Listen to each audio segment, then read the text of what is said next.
喺唔生育，我係建築宿舍嘅校園。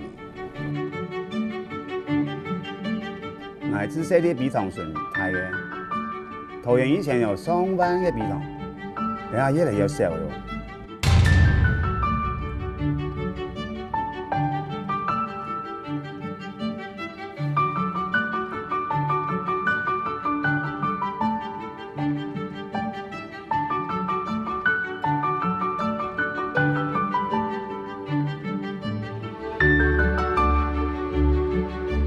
比塘以前呢，都係用泥嚟嚟去挖，係我請嘅專門嘅比塘師傅嚟設計，上嚟挖。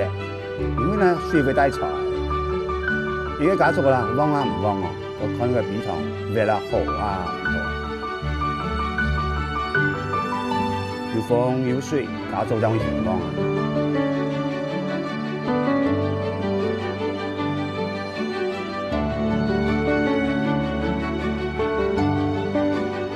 像係太嗰個塘船嘅比塘咧，總要捉嘅。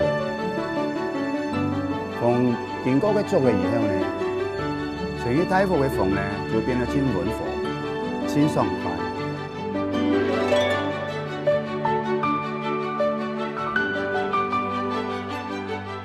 田順旁嘅比塘咧，中間度嘅水草有多污水，咁每一本熱題曬走題，冇水好試。按用個比塘文化越嚟越沒落，我感覺清冇晒。